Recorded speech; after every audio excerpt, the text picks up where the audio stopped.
ఓం విశ్వకర్మ గురవే నమః.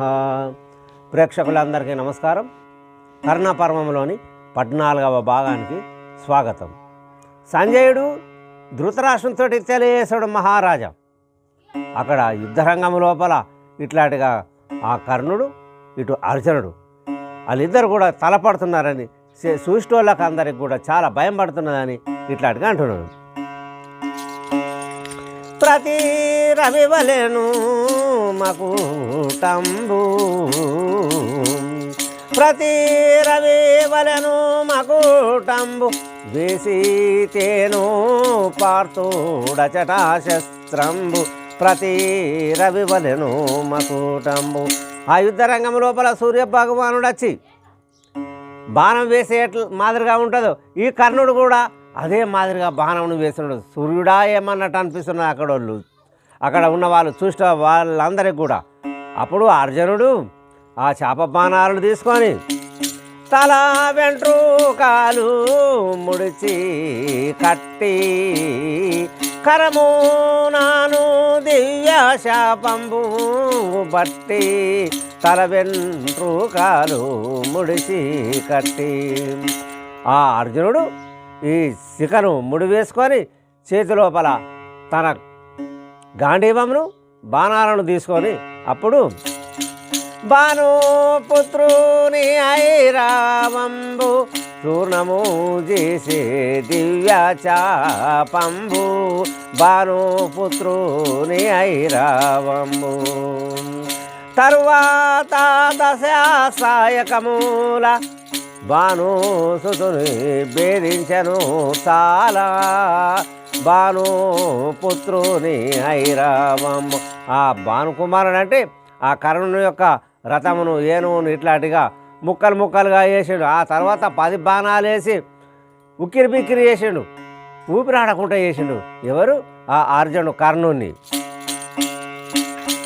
ధ్వజమునా కొరిగే కర్ణుండు, ధ్వజమునా కొరిగే కర్ణుండు, శరములేయక నిలిచే పార్తుండు, ధ్వజమునా కొరిగే కర్ణుండు. ఒక ముహూర్తమునా సావాదాయ బాణములు బీకి ప్రతీకాలుడాయ,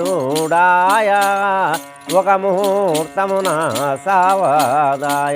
ఆ యుద్ధ రంగం లోపల అర్జునుడు వేసిన బాణాలకు ఆ కర్ణుడికి దెబ్బ తగిలి ఆ కర్ణుడు ఆ ధ్వజస్తంభానికి రథము లోపలని ఒరిగిపోయాడు. అప్పుడు మూర్ఛచి ఇట్లాంటిగా ఒరిగిండు.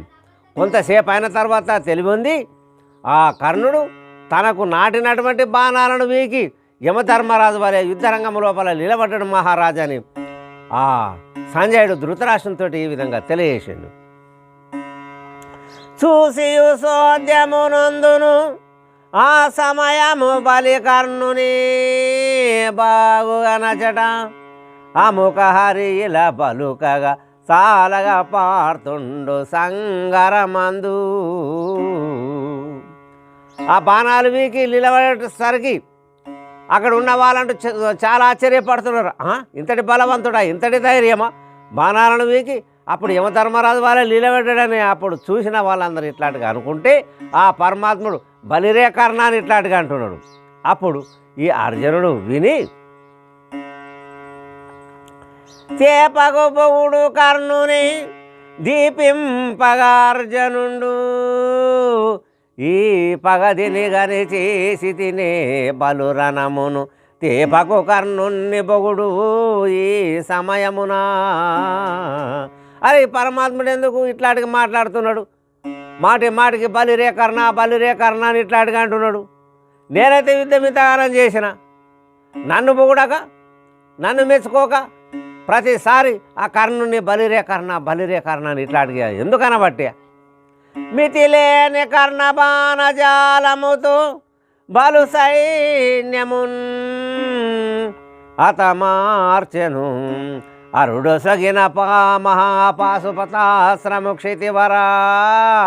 పరమాత్ముడు ఇట్లనగను ఆ క్షణమందున పార్థుడు మది రుద్రుని వినుతించె, శరమును కొని కరమునా ధైర్యమునన్ ఎన్నో బాణాలను వేసే ఆ కర్ణుడు ఈ పాండవ సైనికులను అక్కడ ఆ పాండవుల దగ్గర ఉన్నటువంటి రాజులను, గుర్రాలను, ఏనుగులను, రథాలను ఎన్నిటినో ఇట్లా తుక్కు తుక్కు చేసిండు ఎవరు? కర్ణుడు.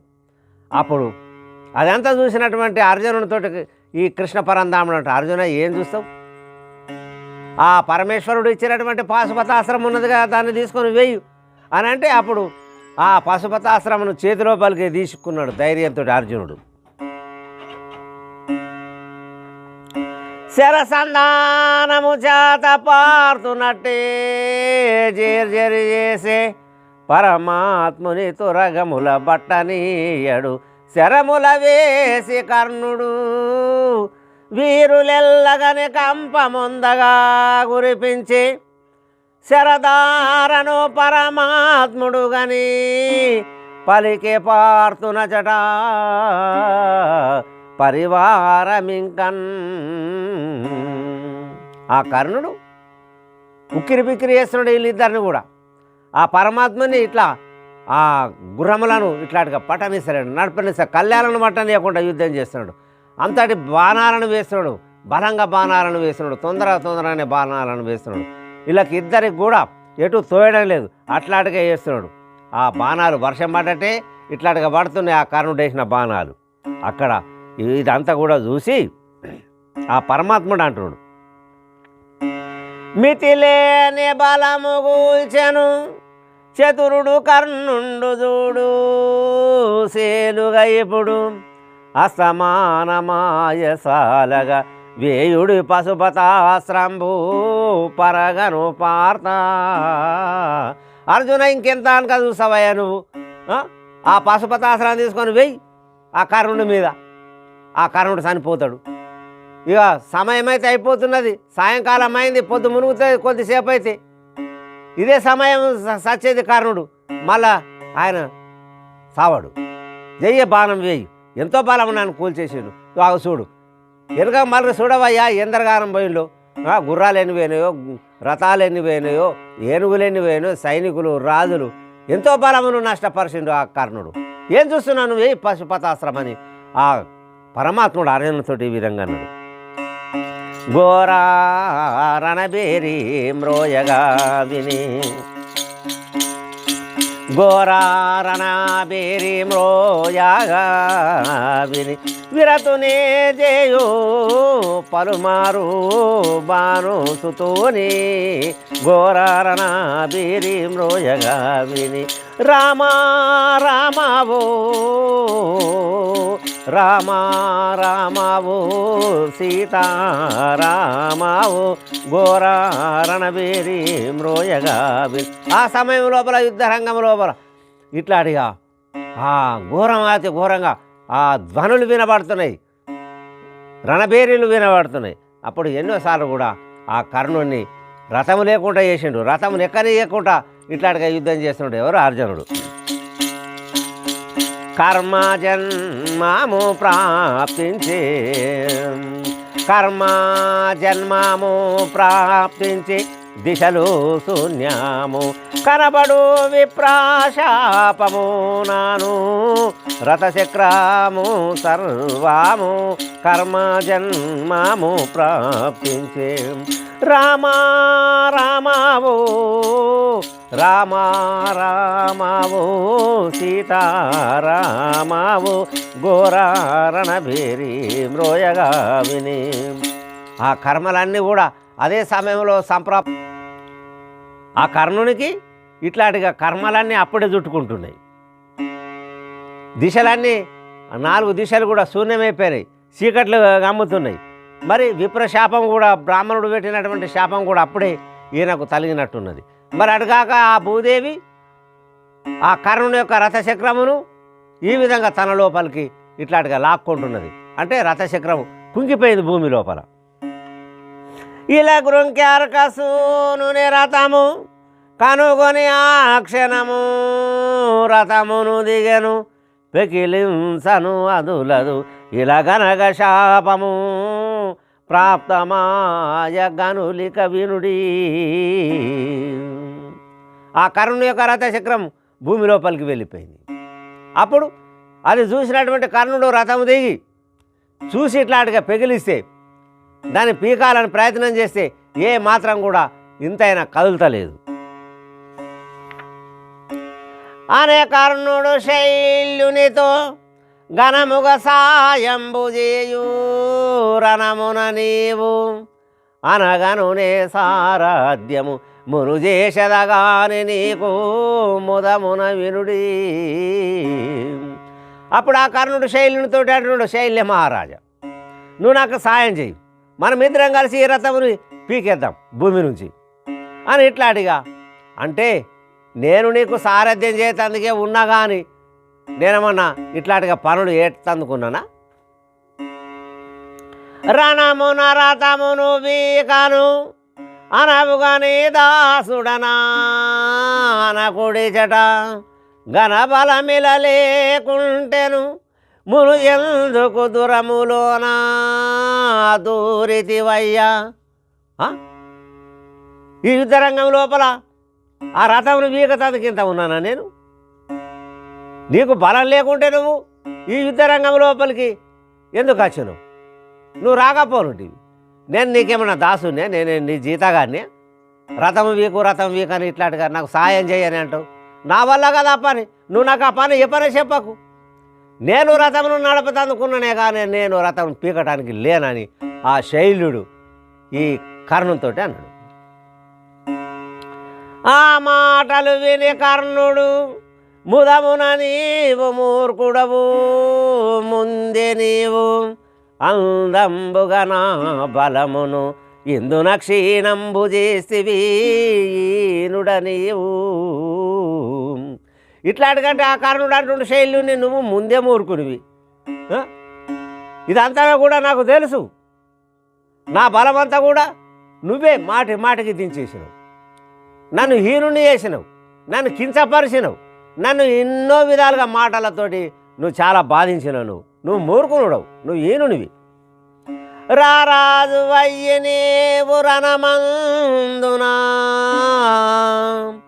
రారాజు వయ్యనేవు రణమందున సాయంబు చేయకుంటెను శ్రేష్ఠులిందు మెచ్చేర నేను ఎనగవేగ శైలుండనే నీకు నేనౌ కరుణా నీతి మాని. నువ్వు ఒక రాజు వయ్యుండి, ఒక దేశాధిపతి వయ్యుండి ఈ యుద్ధరంగం లోపల ఈ సమయమందు నువ్వు సాయం చేస్తలేవు నాకు. మరి నువ్వు సాయం చేయకుంటే ఈ ప్రపంచం లోపల ఉన్నటువంటి గొప్ప వాళ్ళందరూ ఎవరన్నా మెచ్చుకుంటారా? తెలిసిన వాళ్ళు ఏమంటారు నీకు తెలియదా? ఎవరు కూడా నేను మెచ్చుకోరు అని ఇట్లాంటిగా ఆ కర్ణుడు శైల్యుండంటే నేనే నీకేం జీతగానే? నేనే నీకు జీతం ఉన్నానా? ఈ రథంను వీకు పీకానంటావు, నేను వీక అని ఇట్లాంటిగా ఆ శైలుడు కర్ణునితో అన్నాడు. నా బలమును సుయోధనుండు అముకారణంబు పెట్టి అతి మూర్ఖుడిలా మీరందరూ కపటులు అని నేమంబున తెలియడాయే నేననన్యాలా. ఆ సుయోధనుడు దుర్మార్గుడు, ఆ దుష్టుడు, ఆ దుర్యోధనుడు నా బలమును చూసి యుద్ధరంగమును పెట్టుకున్నాడు. మీరందరూ మూర్ఖులు, కపటాత్ములు. ఈ మాట ఆ దుర్యోధనుడు తెలుసుకోక మునిగిపోతున్నాడు. నేను ఇవన్నీ అనాలనా? నువ్వు ఇంతగానము పగ సాధిస్తున్నావా ఆ దుర్యోధనుడి మీద అని ఇట్లాంటిగా ఆ కర్ణుడు శైల్యుని అన్నాడు. ఇప్పుడు సాయము చేసిన ఒప్పుగా దునుముదు నేను హరిపార్తుణ్ణి నిప్పు వలె బలముండిన ఒప్పుగా నడువదెందు వనరగ భూపా. ఏదైతేనేమి శైల్య మహారాజా నువ్వు నాకు సాయం చేయి, మనమిద్దరం కలిసి ఈ రథచక్రమును పైకి లేపుదాం, పీకేద్దాం. లోపలికి వెళ్ళిపోయింది, దీన్ని తీద్దాం పడు. ఇప్పుడు నువ్వు సాయం చేస్తే ఆ కృష్ణార్జునుల ఇద్దరిని నేను సంవరిస్తా. దా నువ్వు ఈ రథమును పీకు. ఏం చేస్తావు? నాకు ఎంతో బలం ఉన్నది కానీ ఏం చెయ్యాలి ఇప్పుడు? నా బలం ఇక్కడ ఏం పని చేస్తలేదు. శైల్య మహారాజా దా కొద్దిగా పట్టు, సాయం చేద్దురా, ఈ రథచక్రమును పైకి తీద్దాం. అని ఇట్లాంటిగా ఆ కర్ణుడు శైలునితోటి అంటే, శైలుండనే నేను గెలిచేటి వీరుడు ధరలో లేడు వినుమిక భూపా, కాని సుయోధనుకు రాజ్యము ఇలాగున వస్తే సుఖము జందర భూప. అప్పుడు శైలుడేమంటుడు కదా, కర్ణ నువ్వు వీరాది వీరునివే, నువ్వు బలవంతునివే, నిన్ను గెలిచేటటువంటి వాడు ఈ 3 లోకములందు ఎక్కడ కూడా లేడు. నువ్వు ఇప్పుడు ఓడిపోతేనే మంచిది, నువ్వు చనిపోతేనే మంచిది. ఎందుకనంటే నువ్వు ఈ రథము వీకిస్తే నువ్వు యుద్ధం చేసి ఆ పాండవులను సంవరిస్తావు. అప్పనంగా ఆ దుర్యోధనునికి నువ్వు విజయమును కట్టబెట్టి ఆ దుర్యోధనుడు సుఖ సంతోషాలలో ఇట్లా ఊగిస్తాడని అనుకుంటున్నాను. అట్లా కాకూడదు కదా, నేను ఎందుకు రావాలా అని ఇట్లాంటిగా ఆ శైలుడు కర్ణంతో అన్నాడు.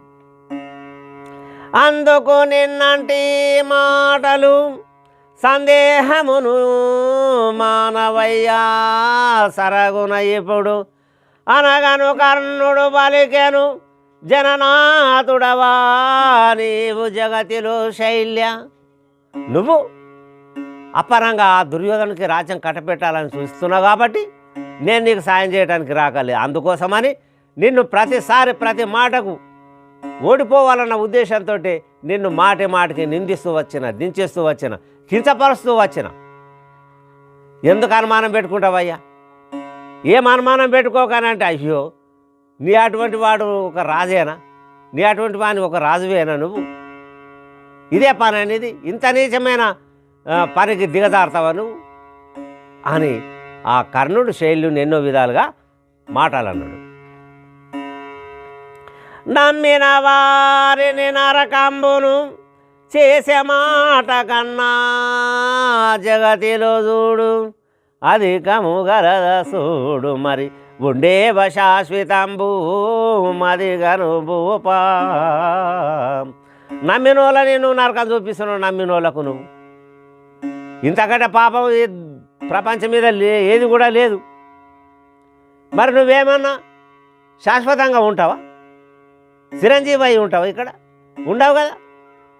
ఎప్పుడో ఒకనాడు ఈ శరీరాలను విడిచిపెట్టి వెళ్ళిపోయేటల్లమే కదా. ఇది తెలిసి కూడా నువ్వు నాకు సాయం చేయమంటే చేసలేవు, పైగా నన్ను ఎన్నో విధాలుగా మాటలంటివి అని ఇట్లా ఆ కర్ణుడు శైలునితోటి అన్నాడు. అనగను శైలుడు మనమున ఘనక్రోధంబునను బలికే అనే రవిసుతుని కనుపార్తుని ఓడించియు జయముందుమి నీవు వేగ జగతిలో వెలయా. ఇట్లాంటిగా శైలుని కర్ణుడు మాటలంటే ఈ శైలుడు చాలా కోపంతో అప్పుడు ఏమంటున్నాడు, నువ్వే ఆ అర్జునునితోటి యుద్ధం చేసి అర్జునుని ఓడిస్తావా, సంవరిస్తావా, ఏం చేస్తావా చేసుకో, నీ ఇష్టం వచ్చినట్టు నువ్వు చేసుకో, ఆ జయమును నువ్వే పొందు, మీరే పొందు నీ జయమునని ఆ శైలుడు ఇట్లా చేతులు పట్టుకొని ఆ యుద్ధరంగం లోపల నిలబడ్డాడు మహారాజా అని సంజయుడు ధృతరాష్ట్రంతో ఈ విధంగా తెలియజేశాడు. అని నిలిచియు చూసు శైల్యుడు ఘనవీరుడు రథము బీకు అతి బలమునను క్షితివరాచర్యముతో హరి నిలిచి చూసునంత బలమును వేగా. ఇట్లాంటిగా ఆ శైలుడు మాటలంటే ఈ కర్ణుడు చాలా కోపంతో ఈయనతోటి ఏం చేసేది ఉన్నదిగా, ఈయనైతే ఇట్లాంటిగా సాయం చేయమంటే చేస్తాడు, పైగా నన్నే మాటలు అంటున్నాడు అన్న భావనతోని ఆ కర్ణుడు ఒక చేత రథమును ఇట్లాంటిగా పీకుతున్నాడు, చాలా బలం చేస్తున్నాడు. అదంతా కూడా ఆ పరమాత్ముడు చూస్తున్నాడు, అక్కడ ఉన్న వారందరూ కూడా చూస్తున్నారు, నిలబడి చూస్తున్నారు ఆ దృశ్యాన్ని. అంటే అంత బలవంతుడు ఎవరు? ఆ కర్ణుడు. ఎంత పైకి లేపినా కానీ ఆ రథచక్రం భూమి నుండి పైకి రావడం లేదు. రథమును బెకిలించు రణమునా నొక చేతితో బాణమేయు నొనరగబూప 10 గజముల ఎగురు రథమును అదిగని కృష్ణుండు బలుకు రణమందు. ఒక చేత రథంని ఇట్లాంటిగా పెగిలించుకుంటేనే ఇంకో చేతితోటి యుద్ధం చేస్తుండు. ఆ కర్ణుడు వేసిన బాణం వెళ్ళి అర్జునుడి యొక్క రథానికి తలిగితే 10 గజాల పెట్టు కనీసం ఒక 20-30 మూరలు చాలా ఎగిరిపోయి ఇట్లాంటిగా పడిపోతున్నది. అక్కడ అదంతా చూసినటువంటి కృష్ణుడు ఆ రణము లోపల ఏమంటుండు కదా, యుద్ధరంగము లోపల బలికర్ణాయనగా పార్థుడు మనముననే నింతరణమును జాయంగా బలికర్ణాయను మాటకు ఇలలోపల ఏమనందు ఈ కృష్ణుణ్ణి. ఆ కర్ణుడి యొక్క బలమును చూసినటువంటి పరమాత్ముడు అంటున్నాడు, బలిరే కర్ణ బలిరే కర్ణ, మాటి మాటికి బలికర్ణ బలికర్ణ ఇట్లాంటిగా. అంటే ఈ అర్జునుడికి ఎట్లనో అనిపించి ఏమంటున్నా, నేను ఇంతగానో యుద్ధం చేసి ఒక్కసారి కూడా నన్ను వారేవాని ఇట్లాంటిగా మెచ్చుకోలేదే. అటువంటిది మన భగవాన్ని గురించి చాలా పొగుడుతున్నాడు కర్ణుణ్ణి, బలిరే కర్ణ అని అంటున్నాడు. నేను ఏమనాలి ఈ పరమాత్మని అని ఆ అర్జునుడు యుద్ధరంగ లోపల తన మనసు లోపల ఇట్లాంటిగా అనుకుంటున్నాడు. అర్జునుని అంతరము తెలిసియు ముదమున ధ్వజమందు నున్న ముఖ్యుని వేగ పదపడి దిగుమని చెప్పాను అదనుగా అర్జునునితోను ఆ కృష్ణుండు. ఈ అర్జునుని భావమును తెలుసుకున్నటువంటి ఆ పరంధాముడు ఆ కృష్ణమూర్తి ఆంజనేయ స్వామి మనం కొంచెం బయట వెళ్ళేద్దాం పా అని ఇట్లాంటిగా సలగ చేసిండు. రణభూమి బయటకే యదా అనవుగా నీవు సారాధ్యము అర్జున వేగా మునుజేయుసు రణము జేయుడి అనవుగానే పోయి వత్తు అరక్షణమందు. అప్పుడు వాళ్ళిద్దరు దిగి అర్జునునితో అంటున్నాడు, అర్జున నువ్వే రథంను నడుపుకుంటా యుద్ధం చేయు, మేము ఇట్లాంటిగా బయటకు వెళ్ళేస్తాం అని ఆ ఆంజనేయుడు కృష్ణ పరంధాముడు వీళ్ళిద్దరు కలిసి అర్జునునితోటి అని అక్కడ వాళ్ళిద్దరు అని దిగిరప్పుడు ఇద్దరు మనుజేస శరము వేసను మహాకర్ణుండు అనవుగా 100 గజంబులు కనబడకుండలేక కథనమందు. అప్పుడు యుద్ధరంగం నుంచి ఆ అర్జునుడు రథంపై నుంచి ఆంజనేయ స్వామి కృష్ణమూర్తి దిగి అక్కడ దాకా వెళ్ళలేదు. కర్ణుడు వేసిన బాణంకు ఆ రథము అర్జునుడి యొక్క రథం ఒక 100 గజాలు అంటే కనీసం ఒక 200-300 మూరలు అది వెళ్ళిపోయింది, వెనకకి వెళ్ళిపోయి పడ్డది. అదేగానే పార్థుడు భయమునా మనుజేస పరమాత్ముని మరి అని జనబంధితనా మనమునా కను సంశయం బుధీర కడకొను నీవు. ఎప్పుడైతే చాలా దూరం ఎగిరిపోయి పడ్డదో అర్జునుడి యొక్క రథం, కర్ణుడు ఒంటి చేత్తోనే బాణం వేసాడు, అది తగిలి అర్జునుడి యొక్క రథం చాలా దూరం వెళ్ళిపోయి పడితే ఆ అర్జునుడు భయపడి నా మనసు లోపల ఉన్న మాటను నువ్వు తెలుసుకొని నువ్వు ఇట్లాంటిగా నాకు తెలియజేయాలన్న భావనతోటి నువ్వు ఆ రథం నుంచి కిందికి దిగినవు. పరమాత్మని ఇట్లాంటిగా వేడుకుంటున్నాడు. ఈ విధము చేస్తే వనగను పదపడి మురమర్దనుండు పలికెను పార్త ఈ జగమున రణము లోపల రవిసుతునితో జయము పొందే రాజులు లేరు. పరమాత్మ నా మనసు లోపల ఉన్న భావమును తెలుసుకొని నువ్వు నాకు తెలియజేసినావు, ఇట్లాంటిగా కర్ణుడు వీరాది వీరుడు అని తెలియజేసినావు. సరే నా తప్పైంది మహాత్మాని ఆ పరమాత్మతో అంటే అర్జున ఆ కర్ణునంత వీరుడు ఈ ప్రపంచంలో ఈ జగతి లోపల ఎవ్వడు కూడా లేడు, కర్ణుని గెలిచేవాడు ఎవడు కూడా లేడు అనేవారుడు విను కర్ణుడు రణమున నిర్జరులనైనా ఆడించునుపా కను నీ సామర్థ్యమేమి అనవుగా జయముందుట భావము పార్త. ఆ కర్ణుణ్ణి నిలువరించేవాడు ఎవ్వడు కూడా లేడు, దేవతలు కూడా ఆ కర్ణంతో యుద్ధం చేయాలంటే భయపడతారు. దేవతలను కూడా గడగడలాడిస్తాడు యుద్ధ రంగం లోపల. కర్ణునంతటి వీరుడు ఎవ్వడు కూడా నీతోటి ఏమవుతుంది అర్జున? నీతోటి ఏ మాత్రం కూడా ఆయన ముందర నిలబడి యుద్ధం చేసేంత శక్తి కూడా నీకు లేదు. కర్ణుడు అంటే ఏమనుకుంటున్నావు? ఆ కర్ణుని సామర్థ్యం నీకేం తెలుసు? నువ్వెంతటో నువ్వు కర్ణుని ముందర. నువ్వు మాత్రం ఇట్లాంటిగా ఆ కర్ణంతో యుద్ధం చేసి నువ్వు జయమును పొందే అవకాశమే లేదు, నువ్వు పొందనే పొందవని ఆ కృష్ణ పరంధాముడు ఇట్లాంటిగా అర్జునుతో అన్నడని ఆ సంజయుడు ధృతరాష్ట్రంతో ఈ విధంగా తెలియజేసాడు. ప్రేక్షకులందరికీ నమస్కారం. ఈ తర్వాయి భాగాన్ని మనం మరో వీడియోలో విందాం. అంతవరకు సెలవు.